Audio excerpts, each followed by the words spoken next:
Muy bien, mis hermanos. Vamos a la palabra del Señor.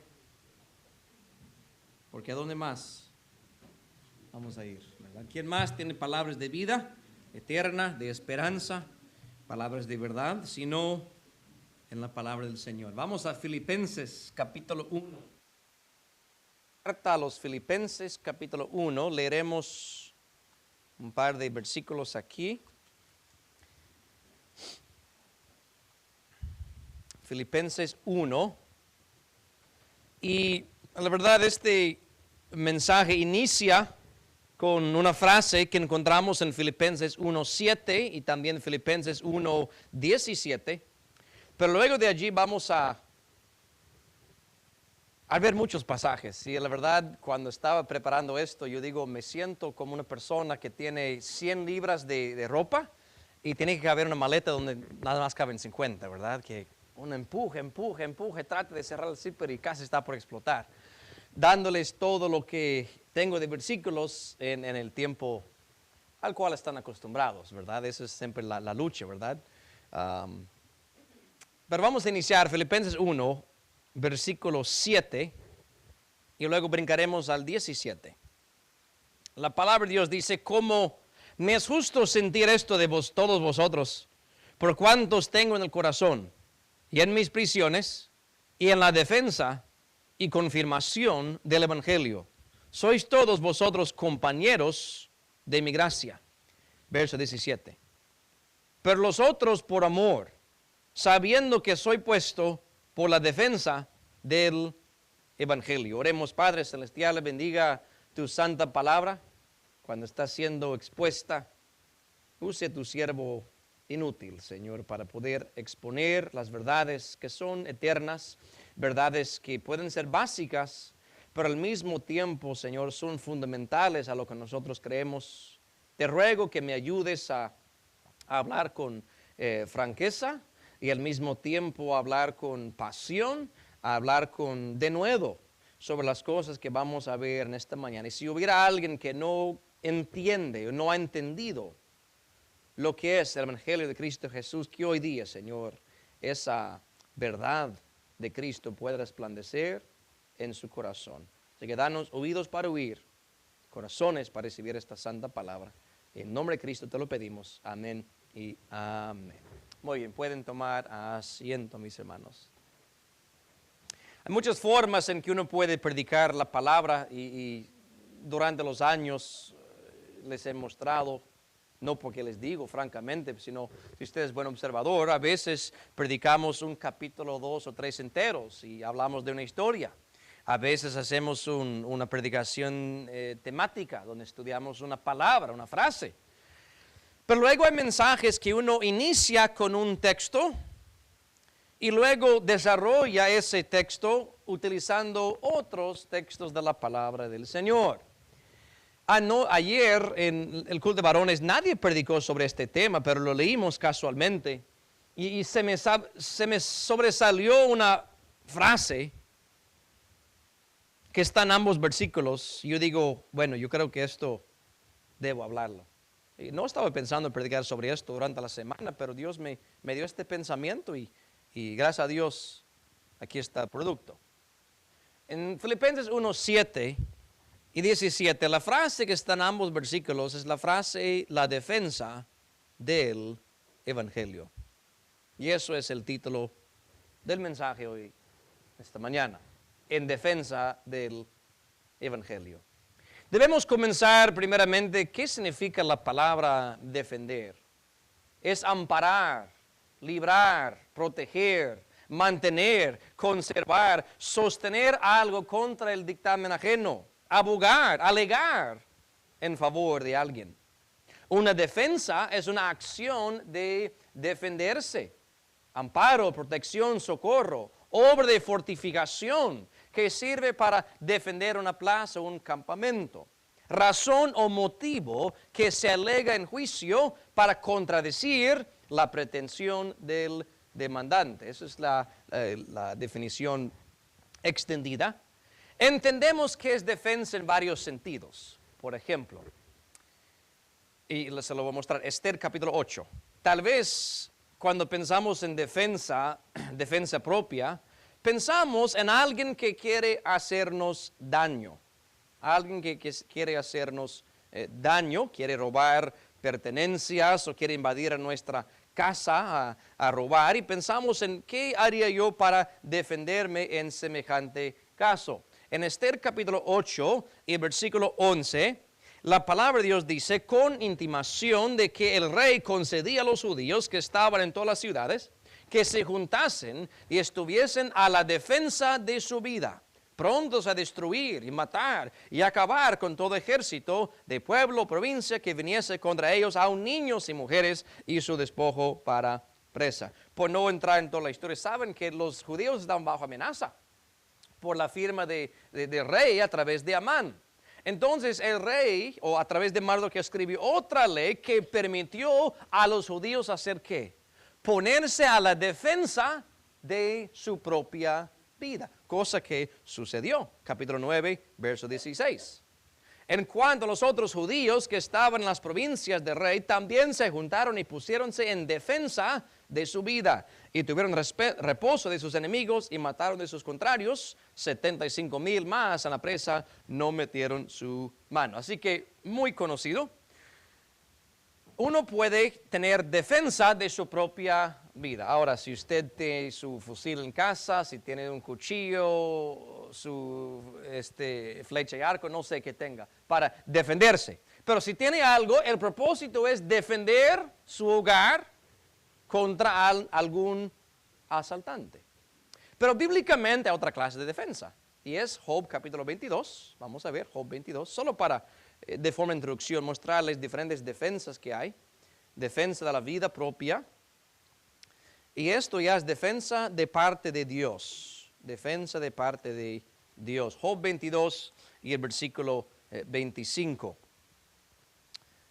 Dice, y el Todopoderoso será tu defensa, y tendrás plata a montones.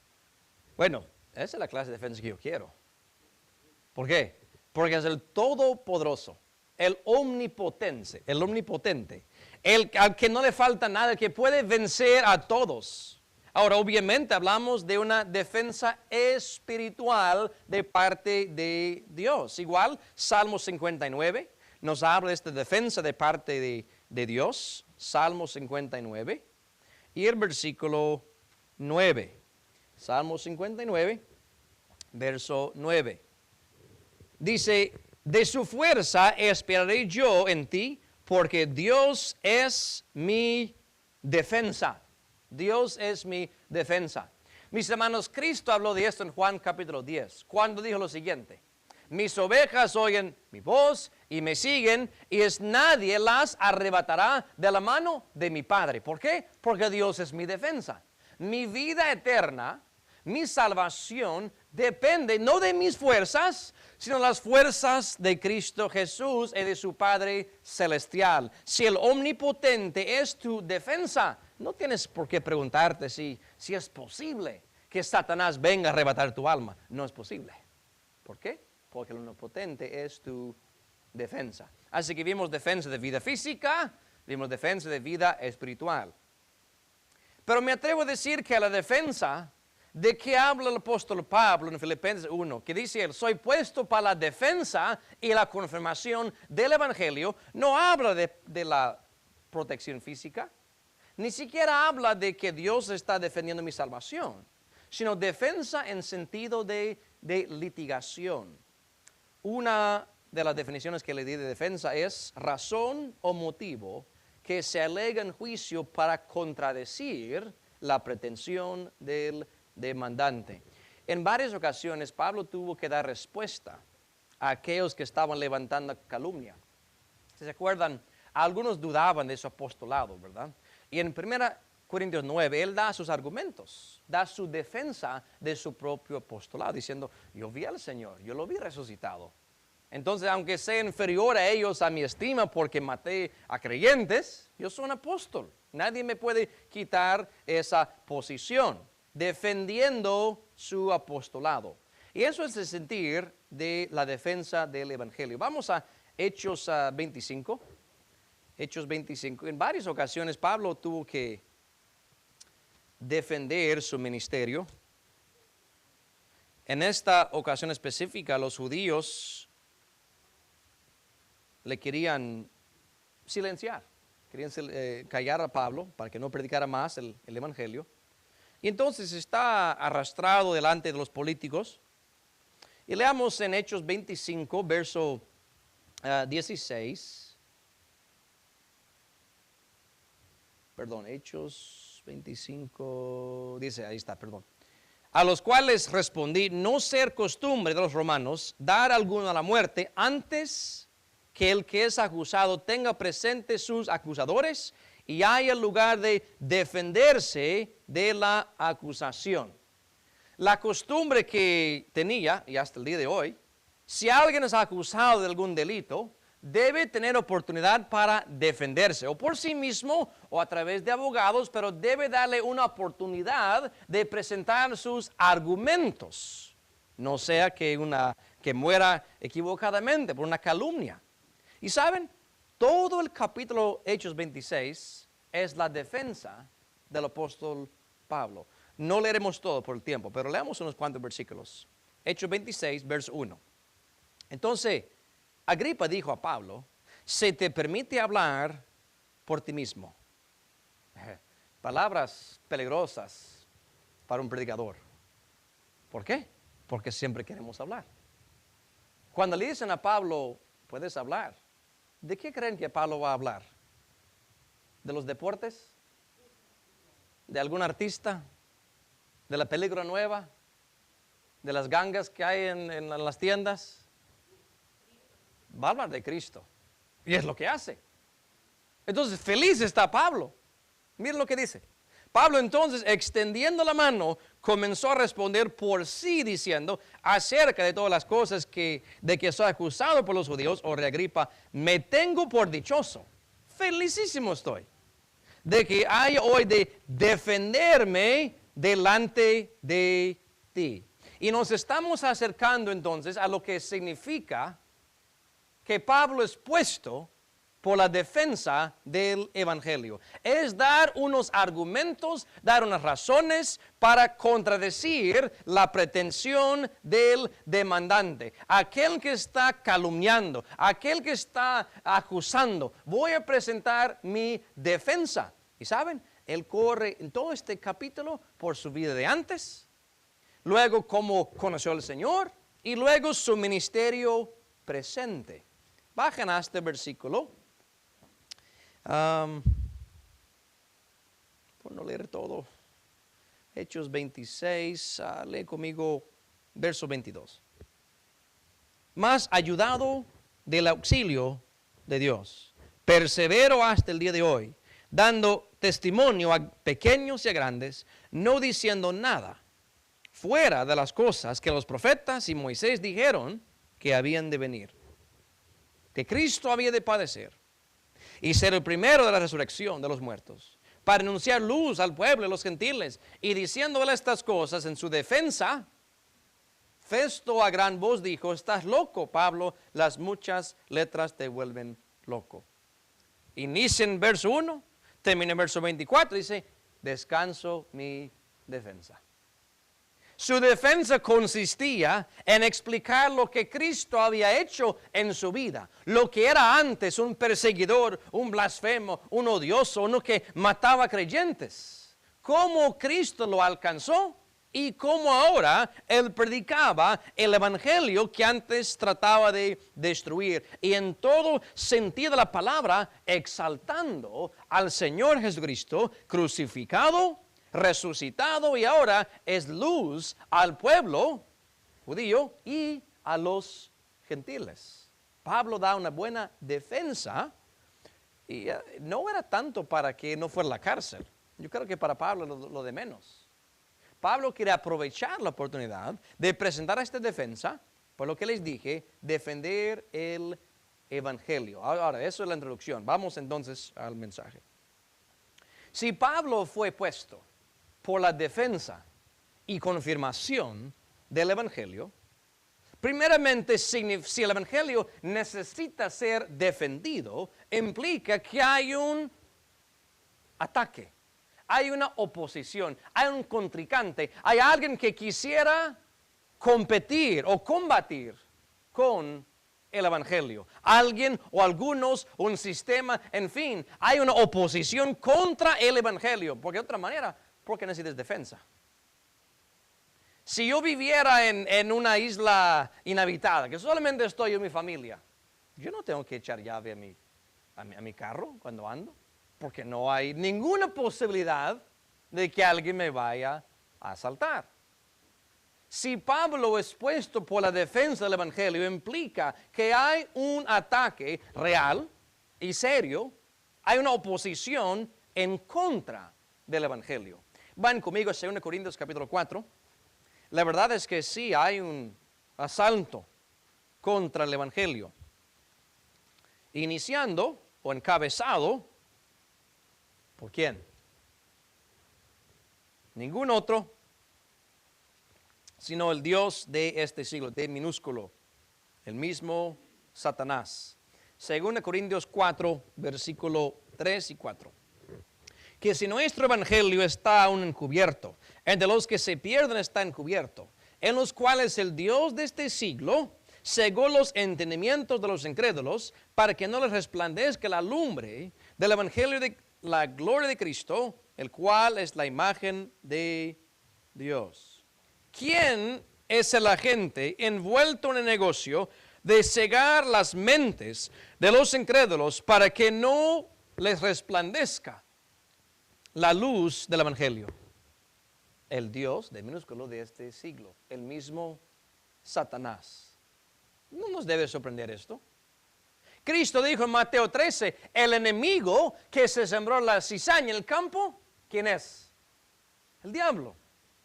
El diablo siempre, mis hermanos, va en oposición contra lo que Dios está haciendo. Desde su caída, mis hermanos, es lo que Él está haciendo activamente, a veces de forma sutil y a veces de forma muy obvia. Pero el punto es que el evangelio siempre está bajo ataque por Satanás. Gálatas capítulo 1. Gálatas 1. Entonces el diablo, para poder atacar el evangelio, necesita ayuda. Necesita ayuda. Primeramente porque no puede estar en todos lugares al mismo tiempo, como Dios. El diablo no es igual a Dios en poder.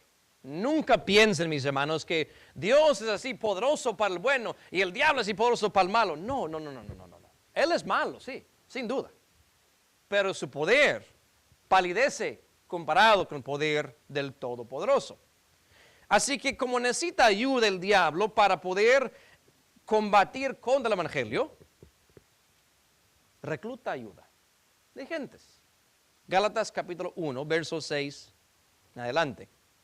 Estoy maravillado de que tan pronto os hayáis traspasado del que os llamó a la gracia de Cristo a otro evangelio. De paso, uno de los nombres del evangelio es el evangelio de la gracia, lo llama Pablo.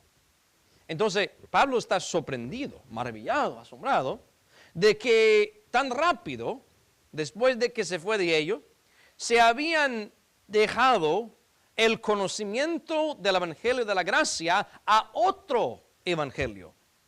Verso 7. No que hay otro, sino que hay algunos que os inquietan y quieren pervertir el evangelio de Cristo. Paremos ahí. Supongamos por un momento que tú no sabes nada de la Biblia. Cuando tú lees la palabra pervertir o perversión, ¿connotación buena o mala? Mala. Las perversiones no son buenas. Entonces, si tenemos algo bueno, benevolente, sano, como el evangelio de la gracia, y hay quienes están pervertiendo el evangelio y así inquietando y perturbando a los hermanos, sabemos que no es de Dios. Y por cierto no lo es. Verso 8.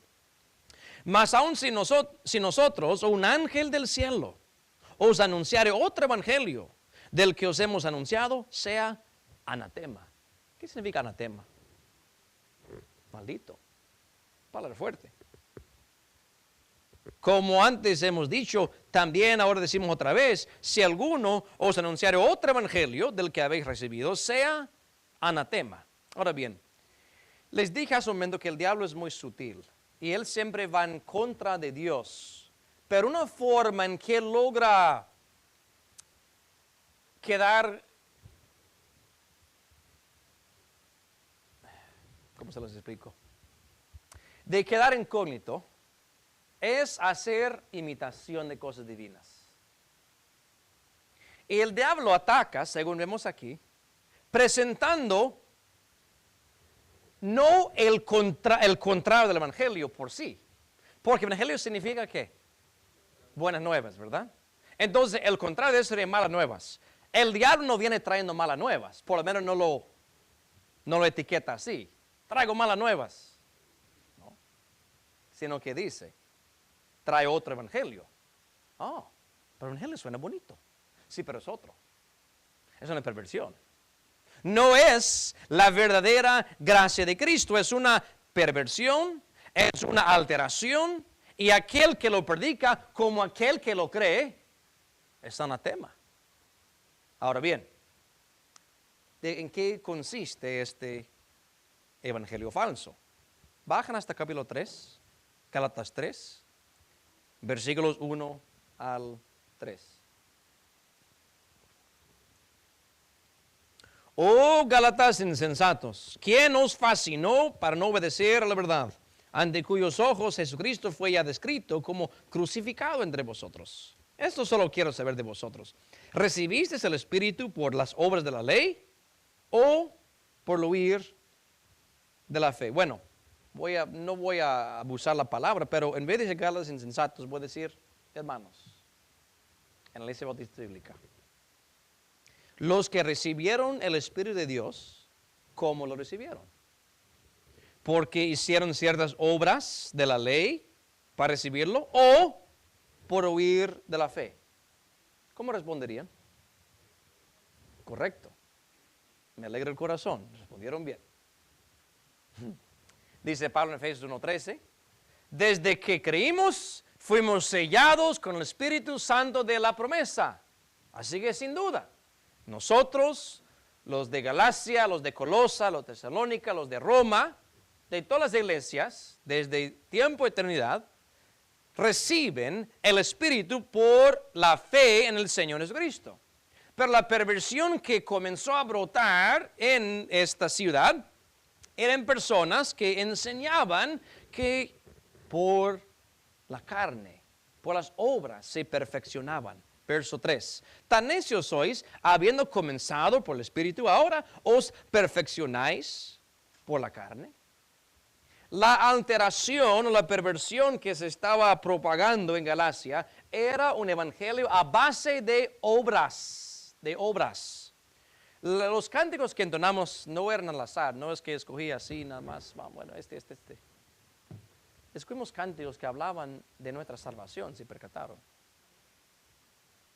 Uno de ellos decía, no necesito obra hacer ni rito observar. Basta que Jesús murió y murió en mi lugar. Eso es el evangelio verdadero. Vamos a verlo más a continuación. Pero esta perversión que se empaqueta como evangelio, que por dentro es veneno, por dentro es condenación, dice que la forma en que uno puede estar bien con Dios y salvo y tener el cielo como destino es a través de tus obras. Puede ser oración, puede ser ayuno, puede ser estar en la iglesia, puede ser grandes donaciones, puede ser orar el rosario, puede ser hacer sacramentos. Y todo eso es un evangelio a base de obras. Incluso podría ser, bueno, si quieres ser salvo, hay que ser bautizado. ¿Saben? Todo eso es parte de un falso evangelio. Vayan conmigo, 1 Corintios capítulo 1.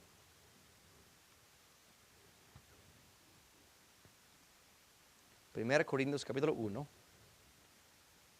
versículo 17.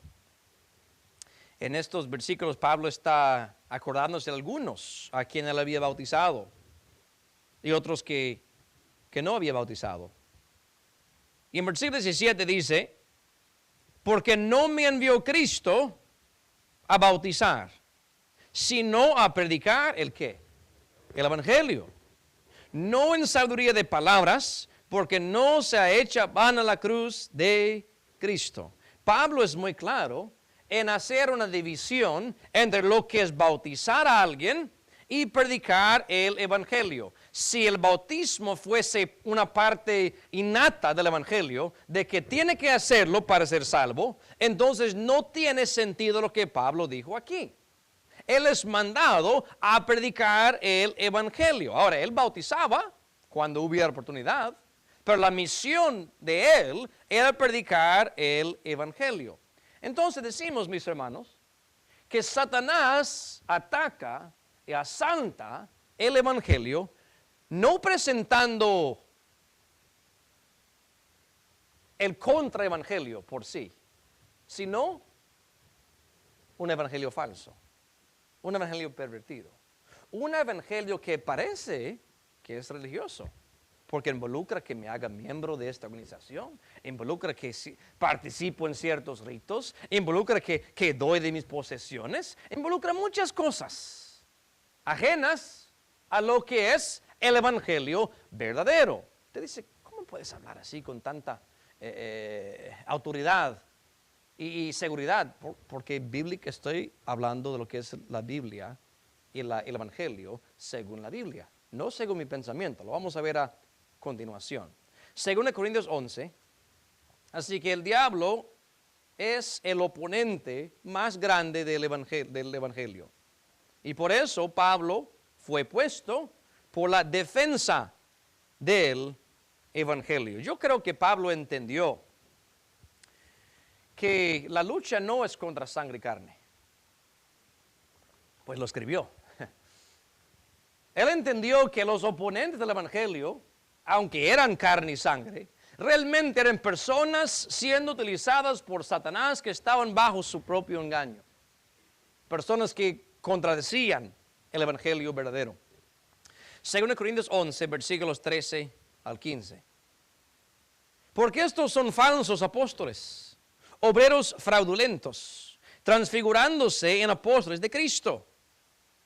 Y no es maravilla, porque el mismo Satanás se transfigura en ángel de luz. Así que no es mucho si también sus ministros se transfiguran como ministros de justicia, cuyo fin será conforme a sus obras. Pablo decía en Gálatas 1, aunque un ángel del cielo predique otro evangelio, sea anatema. ¿Por qué? Porque él entendió que el mismo Satanás es un trans. Así dice. Se transfigura en ángel de luz. No es un ángel de luz. Se transfigura en ángel de luz. Ahora, si yo miro un ángel de luz, ¿qué voy a pensar? Si no tengo una mente bíblica, voy a decir, bueno, eso es algo bueno. Tuve una visión, un éxtasis, y se me presentó un ángel de luz y me habló de este otro evangelio. Cuidado, Pablo dice que eso es exactamente lo que el diablo va a hacer. Y como él lo hace, los ministros que él tiene también se transfiguran como ministros de justicia. Pero tanto ellos como sus seguidores están bajo la maldición. Muy bien. Primeramente, si el evangelio necesita ser defendido, significa una oposición no pequeña, grande, por Satanás y por sus agentes. Luego vamos a hablar de la definición del evangelio. Marcos 1, verso 1. Marcos 1, verso 1. Comúnmente cuando pensamos en los evangelios, nuestra mente corre pues ya Mateo, Marcos, Lucas y Juan, los libros de la Biblia conocidos como los evangelios. Y por supuesto es la historia de la vida, la muerte, sepultura, resurrección y ascensión de Cristo Jesús. Marcos 1:1 dice, principio del evangelio de Jesucristo, Hijo de Dios. Una frase muy pequeña que podríamos tal vez hasta pasar por alto. La palabra de, la proposición de ahí, se refiere a identidad. Cuando digo la casa de fulano, la casa le pertenece a él. El evangelio es de quién? No es de Pablo siquiera, no es de Pedro, no es de Bernabé, no es de Timoteo, es de Jesucristo. Todo el evangelio se centra, se identifica y completamente habla de Jesucristo. De modo que cuando Pablo dice, soy puesto para la defensa del evangelio, no está hablando siquiera de su propia defensa. No estoy tratando de defender ningún credo personal. Quiero defender aquello a que me ha encargado Cristo Jesús, el evangelio de Jesucristo, Hijo de Dios. Ahora, esa frase tampoco es cosa pequeña. ¿Ah? Hijo de Dios. Los judíos, cuando entendieron lo que él decía, dijeron, este se está igualando a Dios. Por supuesto, él dijo, mi padre y yo, una cosa somos. Entonces entendieron perfectamente lo que significa la frase Hijo de Dios. Lucas 2, también Lucas 2, versículos 10 y 11. Cuando Cristo nació, hubo proclamación de buenas nuevas, nuevas de gran gozo. Lucas 2, versos 10 y 11 dice, mas el ángel les dijo, no temáis, porque aquí os doy nuevas de gran gozo, que será para todo el pueblo, que os ha nacido hoy en la ciudad de David un Salvador, que es Cristo el Señor. Marcos dijo, bueno, el evangelio es de Jesucristo, Hijo de Dios. Lucas nos dice que en su nacimiento, las nuevas de gran gozo, el evangelio de gran gozo, para todo el pueblo, involucra Cristo. Cristo significa Mesías. Mesías, el Salvador, Mesías, el Señor. Y por supuesto, muchos eventos, palabras, enseñanzas, profecías de Cristo están en los evangelios. Pasemos otra vez a Corintios capítulo 15. 1 Corintios capítulo 15, versos 1 al 8. Aquí Pablo define en palabras no ambiguas lo que es el evangelio. Versos 1 al 8. Además os declaro, hermanos, que el evangelio que os he predicado, el cual también recibisteis, en el cual también perseveráis, por el cual asimismo, si retenéis la palabra que os he predicado, sois salvos, si no creísteis en vano. Porque primeramente os he enseñado lo que asimismo recibí, que Cristo fue muerto por nuestros pecados, conforme a las Escrituras, y que fue sepultado, y que resucitó el tercer día, conforme a las Escrituras, y que apareció a Cefas, y después a los 12, después apareció a más de 500 hermanos juntos, de los cuales muchos viven aún, y a otros son muertos. Después apareció a Jacobo, después a todos los apóstoles, y el postrero de todos, como a un abortivo, me apareció a mí. ¿Qué es entonces la definición del evangelio? Pablo resume lo que él había predicado y lo que ellos habían recibido, creído, y en el cual deberían también perseverar. Punto número 1, Cristo fue muerto por nuestros pecados. Si quiero predicar el evangelio a alguien, primeramente tengo que decir, Cristo murió por tus pecados, conforme a las Escrituras. Bueno, Escrituras, ¿de qué está hablando Pablo? Del Antiguo Testamento. ¿Pero a poco Jesús está mencionado ahí por nombre? No, está el nombre de Jesús ahí. Mesías sí es, Jesús no. Isaías 53, vamos allá. Con su mano en Corintios, por favor. Así vuelven rápido. Isaías 53.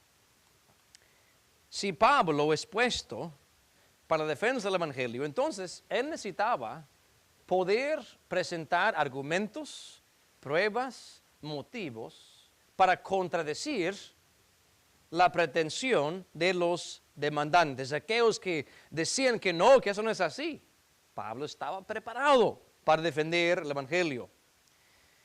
Isaías 53, versos 4 al 6.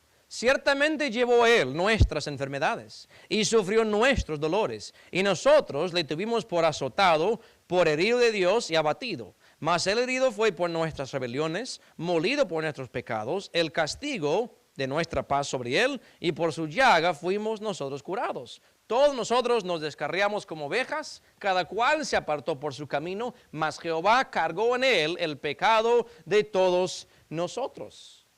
Ustedes saben, Isaías 53 es una profecía de ¿quién?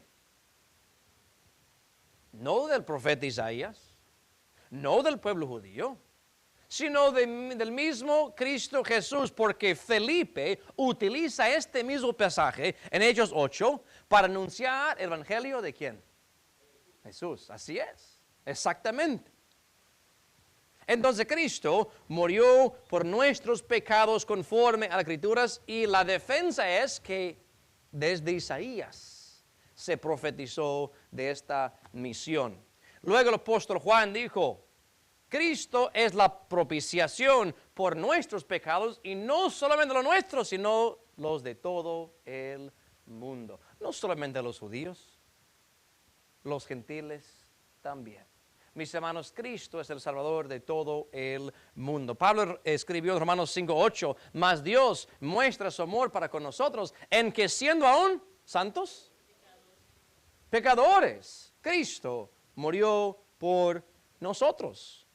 Y cuando uno conoce esto y lo presenta de forma razonable, está defendiendo el Evangelio de Cristo Jesús contra aquellos que lo quieren atacar. Segundo punto de lo que es el Evangelio es que fue sepultado. Que fue sepultado.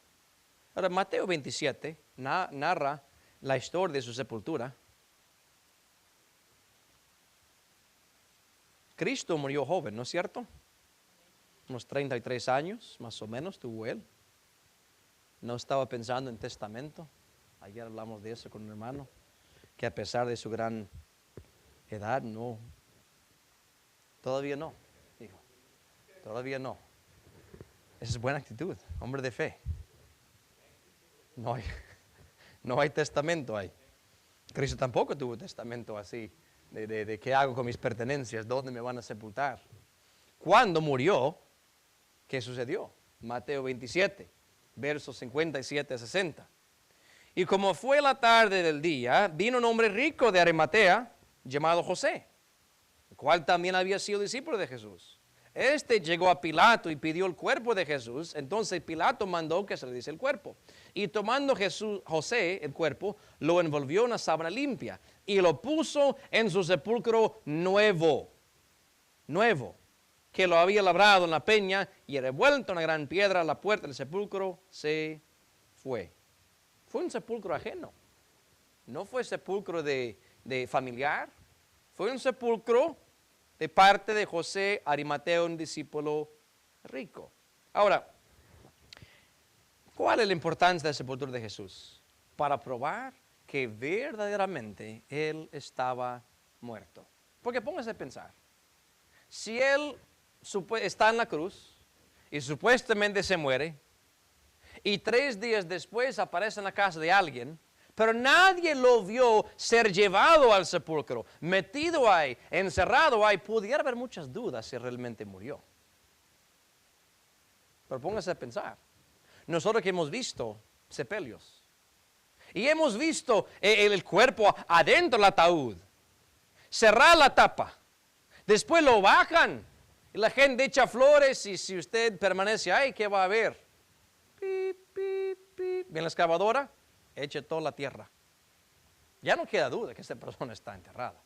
Ya no queda duda que están literalmente, efectivamente muertos. Y que aparezca en tu casa 3 días después, es un milagro. Sería un milagro. Esa es la importancia de la sepultura de Cristo. Nadie podía argumentar que Él no estaba muerto. Lo vieron en la cruz, lo escucharon dar su último suspiro, lo vieron en el sepulcro, la puerta cerrada, y ya la puerta quitada, y ya saben la próxima parte, ¿verdad? O sea, el sepulcro es importante. Pablo continúa con el Evangelio en 1 Corintios 15, versículo 4. Y que resucitó al tercer día. Por el tiempo, voy a tener que correr por esto rápidamente. En Marcos 8:31, Cristo profetizó después de 3 días que Él iba a ser resucitado. Y esto lo decía claramente. Conste que en esta misma semana, muchas gentes, el día viernes santo, ¿verdad? Que no coma carne, que siga este rito y otro rito. No sé si les han preguntado en trabajo, a mí me preguntan. Y yo con gusto y gana voy a comer una gran hamburguesa el día viernes. O la pedazo de carne ranchera más grande que pueda encontrar. ¿Por qué? Porque bíblicamente no hay ninguna prohibición de hacer eso. Pero encima de eso, si Cristo resucitó o ya estaba resucitado cuando amanecía para el primer día de la semana y retrocedo 3 días, 3 días y 3 noches, ¿a poco llega un viernes? ¿A poco llega un viernes, hermanos? No, de ninguna manera. Ahora es otro tema, si quisiéramos, lo he predicado, cuándo murió Cristo, pero no fue un viernes, porque no hay forma de calcular 3 días y 3 noches entre viernes por la noche y domingo por la mañana. Punto y final. Cristo dijo, como Jonás estuvo en el vientre del pez, de la ballena, dijo, 3 días y 3 noches, así el Hijo del Hombre estará en el corazón de la tierra, Mateo 12:40. Así que literalmente 72 horas Cristo permaneció en el sepulcro. Vaya a Marcos 16. Marcos 16. Me encanta cómo Marcos escribe esto, porque es un juego de palabras. Marcos 16, verso 2. Dice, muy de mañana, el primer día de la semana, vienen al sepulcro ya salido el sol. Y ahí narra lo que las mujeres encontraron. La piedra ya fue revuelta, la tumba estaba vacía, no está aquí, está su ropa ahí, pero Él no está. Dice Marcos, ya salido el sol. Ahora, el pensamiento primitivo es que ya el sol se había levantado, y eso es cierto. Pero ¿saben cómo se llama Cristo en Malaquías 4, verso 2? El sol de justicia. Tanto el sol de nuestro planeta había salido, había amanecido, como el sol de justicia había salido de ese mismo sepulcro, mis hermanos. Eso es la resurrección de Cristo Jesús después de 3 días y 3 noches en el sepulcro. Y eso es la tercera parte del Evangelio. Su muerte por nuestros pecados, su sepultura, su resurrección, pero aún hay una cuarta parte.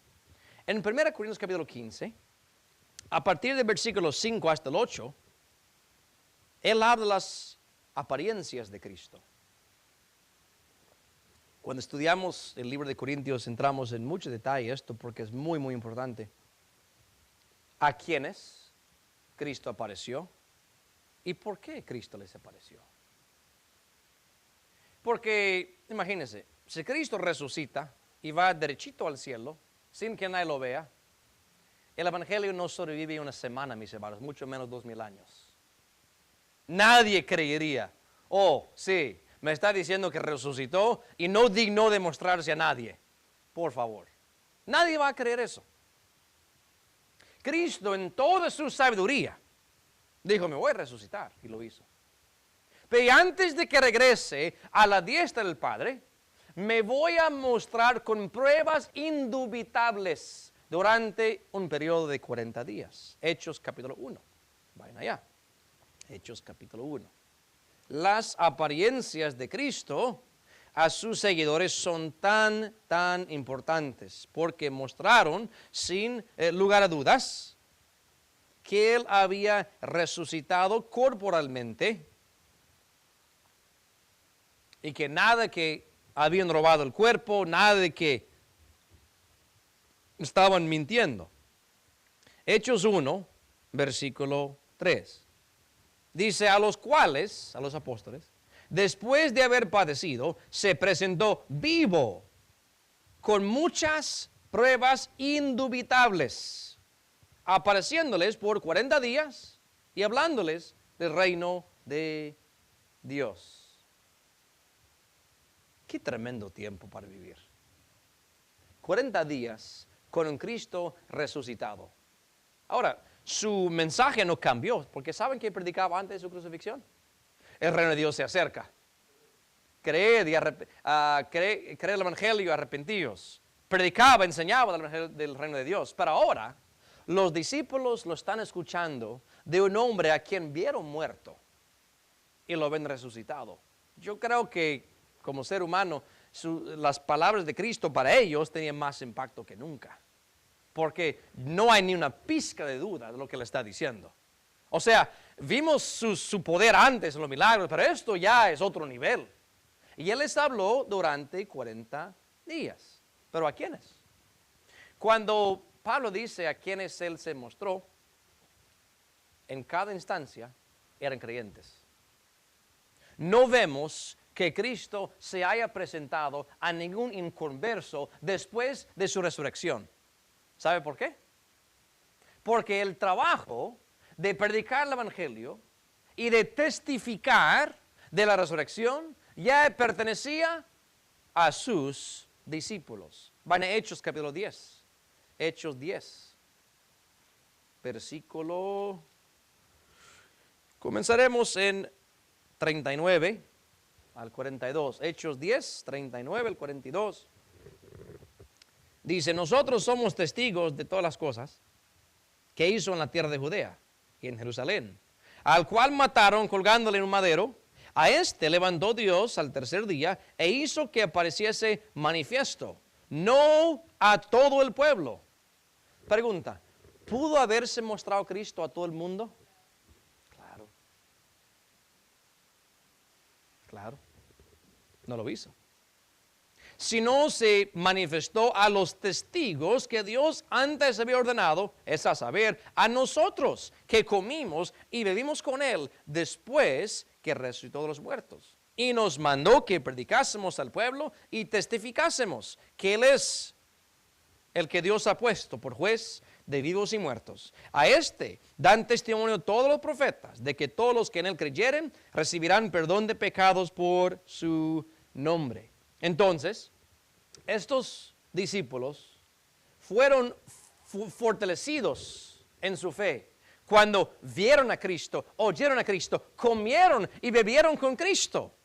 Cada uno de ellos estaba 100% segurito de que Cristo había resucitado, que no era ninguna alucinación, no era ningún sueño, visión falsa, no, esto era Cristo crucificado, resucitado. Ahora, fortalecido por eso, voy a predicar que hay perdón de pecados, hay remisión de pecados a través de la fe en Él. Así que vimos la oposición al Evangelio, vimos lo que es el Evangelio, la definición. Ahora, ¿cuáles son los deberes con el Evangelio? Marcos 1, versículo 15. Marcos 1. Si yo quiero hacer como Pablo y quiero defender el Evangelio, ¿qué debo hacer con ello? Ya que yo sé lo que es, ya lo leímos en la palabra, ¿qué debo hacer con eso? Marcos 1, verso 15. Marcos 1, 15. Y diciendo, de paso, primer mensaje de Jesús, primer mensaje de Él. El tiempo es cumplido y el reino de Dios está cerca. Arrepentíos y creed al Evangelio. Primer deber, cuando tú oyes el Evangelio, por primera vez, segunda vez, tercera, cuando sea, debes creer el Evangelio. Creer el Evangelio. Pablo dijo al carcelero, que le preguntó, ¿qué es necesario que haga para ser salvo? ¿Qué debo hacer? Dijo Pablo, cree en el Señor Jesucristo y serás salvo, tú y tu casa. Siempre en ese formato. Alguien cree y luego es salvo. No creen porque ya son salvos, creen y luego son salvos. Bíblicamente así es. Debo creer el Evangelio. Lo dijo otra vez el otro día hermano Jaime en su prédica. ¿Qué es creer? Confiar. Es poner fe. Es obedecer al Evangelio del Señor Jesús. Bueno, ya yo escuché el Evangelio.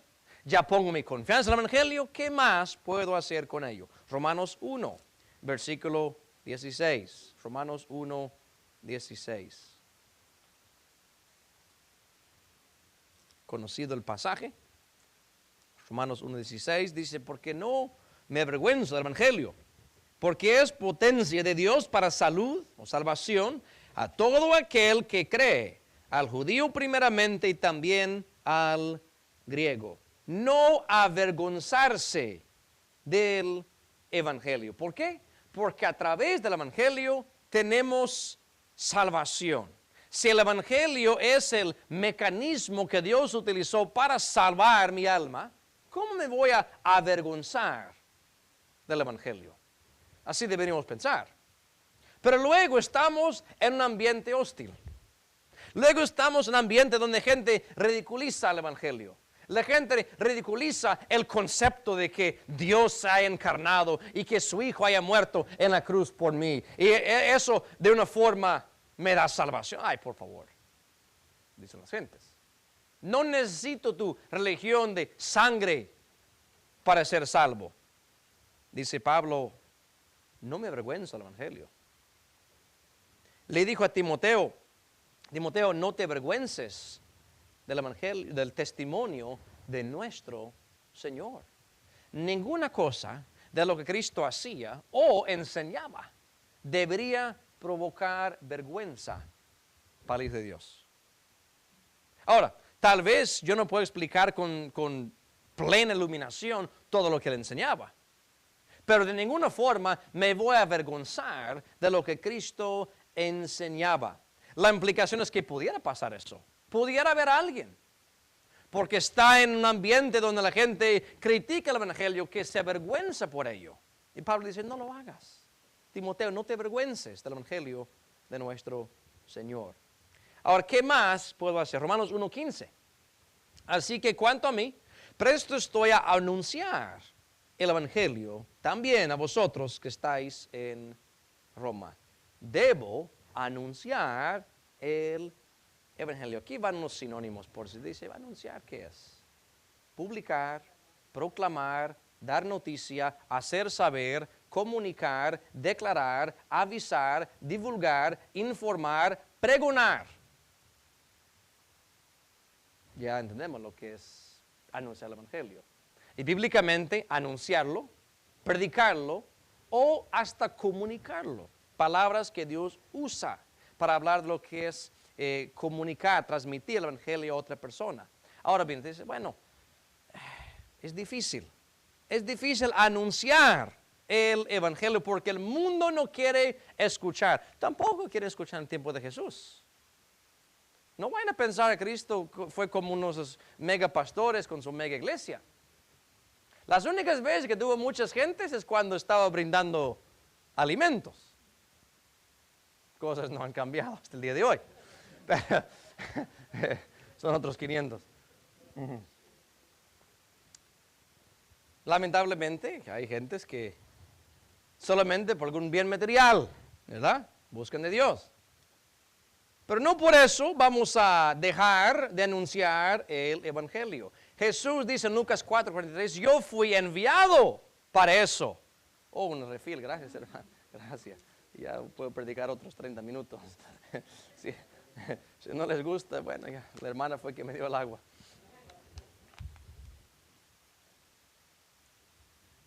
Después, los primeros discípulos siguieron su ejemplo. Léanlo en el libro de Hechos. Anunciar el Evangelio aquí, anunciar el Evangelio allá, anunciar el Evangelio en otras partes. Pablo decía, quiero llenar todo del Evangelio de Cristo Jesús. Así que creerlo, no avergonzarme de ello, anunciarlo. Pero hay más. Filipenses 1, otra vez. Filipenses 1, versículos 27 y 28.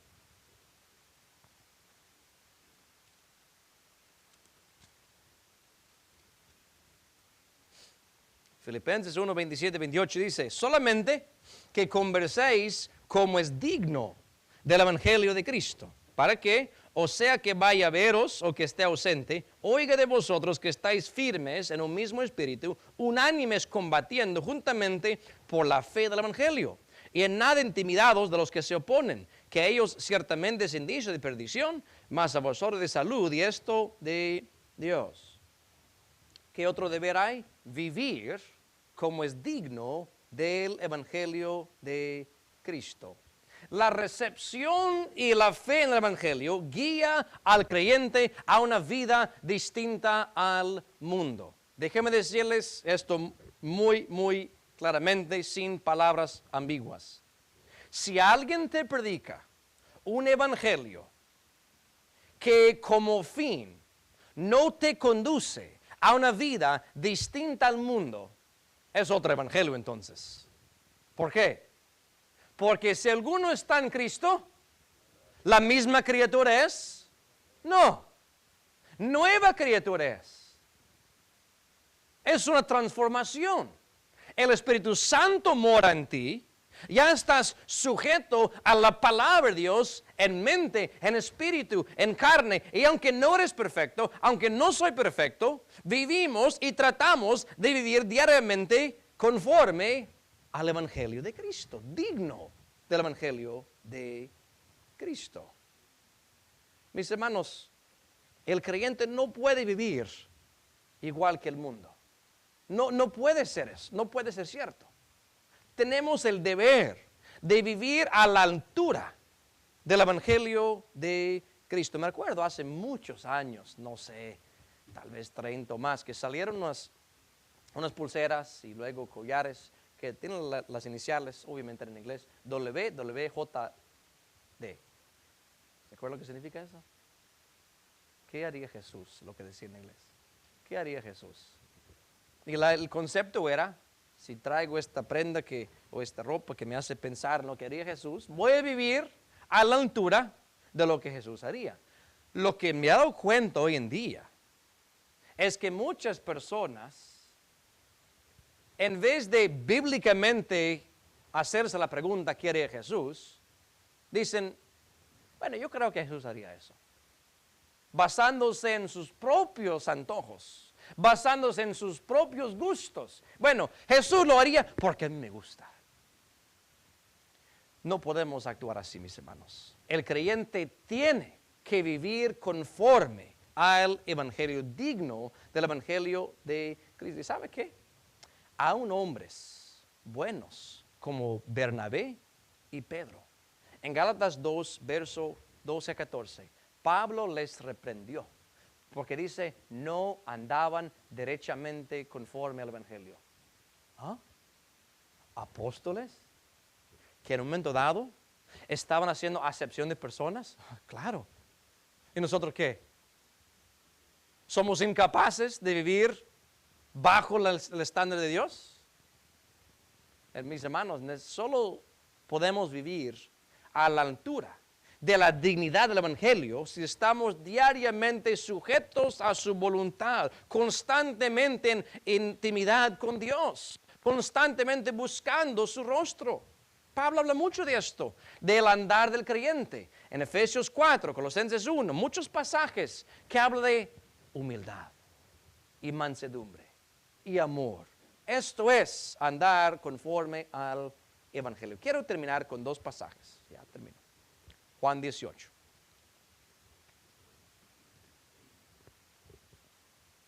Yo creo que en estos dos pasajes vemos dos conceptos extremadamente diferentes de lo que es defender el evangelio. Uno es incorrecto, el otro es correcto. Primeramente vemos el incorrecto. Defender el evangelio no significa que Dios me manda a entrar a lugares de iniquidad y tratar de destruirlos físicamente. Pongo bombas ahí y ando con mi fusil para matar a cualquiera que va a cometer algún pecado. No.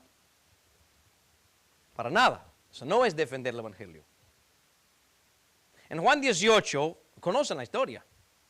Cristo está en el huerto con sus discípulos, pronto será arrestado, crucificado y el resto del Evangelio. Y es interesante esta pequeña historia en Juan 18, verso 10. Entonces Simón Pedro, que tenía espada, ¿para qué se usa una espada? Para defenderse, para defensa propia, ¿verdad? Los judíos en Esther tenían espadas, defendieron sus vidas. Pedro tiene la espada. Cristo predicaba el Evangelio. Pedro puede haber pensado, estos hombres vienen con malas intenciones, voy a defender a Cristo y así defender el Evangelio con mi espada. Sacóla e hirió al siervo del pontífice y le cortó la oreja derecha. Y el siervo se llamaba Malco. Yo creo que fue como un anticipo lo que él quería hacer. Yo veo a Pedro dispuesto para matar a todos si fuera necesario, ¿verdad? O sea, ¿viste lo que hice con la oreja? Cualquier cosa, acabo con todos. Otros dicen que él falló, que quería cortar la cabeza y apenas cortar la oreja, como haya sido. Punto es que Pedro quería defender a Cristo físicamente. Verso 11, Jesús entonces dijo a Pedro, mete tu espada en la vaina. El vaso que el Padre me ha dado, no lo tengo de beber. Pedro, no necesito que me defiendas. Porque si la verdad se habla, si tú logras matar a todos ellos y así tú me defiendes, se arruina el Evangelio. Porque el Evangelio involucra que yo vaya a la cruz como ya he dicho, que sea crucificado, que sea resucitado después de 3 días. Pedro, estás pensando equivocadamente. La defensa que estás pensando está mal. No, nunca jamás defenderás el Evangelio utilizando armas físicas. No puede ser. No puede ser. Mis hermanos, no vamos a defender el Evangelio con armas de guerra. Lo intentaron, si mal no recuerdo, en el siglo XV, de por la fuerza, propagar el cristianismo. Nunca funciona y no va a funcionar. La defensa del Evangelio no es tratar de eliminar los enemigos, las vidas, las almas de las personas. Así que eso es el concepto equivocado de defensa del Evangelio. Terminamos ahora con esto en Judas, penúltimo libro de la Biblia. Y esto no fue escrito por Judas Iscariote. Esto fue otro Judas, otro apóstol llamado Judas. Versículos 3 y 4. Amados, por la gran solicitud que tenía de escribiros, de la común salud, me ha sido necesario escribiros amonestándoos que contendáis eficazmente por la fe que ha sido una vez dada a los santos. Porque algunos hombres han entrado encubiertamente, los cuales desde antes habían estado ordenados para esta condenación, hombres impíos, convirtiendo la gracia de nuestro Dios en disolución, y negando a Dios que solo es el que tiene dominio, y a nuestro Señor Jesucristo. Judas describe aquí la necesidad de escribir para que contiendan eficazmente por la fe, la defensa del Evangelio. Ahora, esto no es el combate que Pedro intentó iniciar en Juan 18. Esto no involucra espada física. Esto no involucra quitar la vida física. Sí, enfrenta una enemistad, uno enfrenta una oposición, pero es puramente espiritual. Es un combate espiritual que no se rinde. Es un contender por la fe que una vez fue entregada a los santos contra aquellos que quieren convertir esa perversión que vimos en Gálatas 1, algo bueno y sano como la gracia de Cristo, convertirlo en disolución, en rienda suelta, en libertinaje. Mis hermanos, el Evangelio desde los días de Pablo, de los días de Cristo, hasta el día de hoy, está bajo asalto. En su tiempo, Pablo defendió el Evangelio. presentando argumentos, pruebas, usando no la espada física, sino la espada doble filo, a defenderlo. Pablo está en la gloria, pero él dejó sus argumentos, él dejó sus escritos. ¿A quiénes entonces les corresponde defender el Evangelio? Nosotros. Si tenemos la espada del Espíritu, utilicemos esta arma espiritual para defender el Evangelio puro y sano y verdadero contra aquellos y todos los que lo quieran asaltar. Así que, mis hermanos, con esa mentalidad, veamos la situación espiritual que estamos viviendo. Compartamos el Evangelio, defendámoslo a todo costo. No cedemos ni un milímetro de espacio al enemigo. Vamos a orar. Padre Celestial y nuestro gran Dios, gracias por tu santa palabra. Y vimos esa posición especial que le diste a Pablo, que él fue puesto para la defensa y confirmación del Evangelio. En sus días tú lo usaste grandemente para proteger y mantener y conservar el Evangelio contra todo asalto. Y sin duda él fue exitoso, sin duda. Ya nos toca a nosotros, Padre. La oposición puede ser un poco diferente, pero sigue siendo oposición. Sus argumentos pueden ser diferentes, pero la respuesta que damos, la defensa que damos, es la misma. Está arraigada en la palabra de Dios, la espada del Espíritu. Padre, ayúdanos a creer el Evangelio de todo corazón y luego vivir el Evangelio con todo corazón, para que podamos defenderlo correctamente contra aquellos que lo quieren criticar y ridiculizar. Ayúdanos, Padre, a ser buenos soldados de Cristo Jesús, que sufrimos penalidades, sufrimos desencantos, pero no nos echamos para atrás, no retrocedemos, no tiramos la toalla. Aunque parece que el Dios de este mundo está teniendo su agenda bien en marcha, ayúdanos a defender aquello, Señor, que nos fue entregada a través de Jesucristo y los santos apóstoles que encontramos en la santa palabra de Dios. Capacite a cada creyente con palabras, en conversaciones distintas con familiares, con amigos, compañeros de trabajo, para poder presentar una buena defensa del Evangelio de Cristo Jesús. Padre, llévanos con bien a nuestros hogares y que disfrutemos el resto de este día.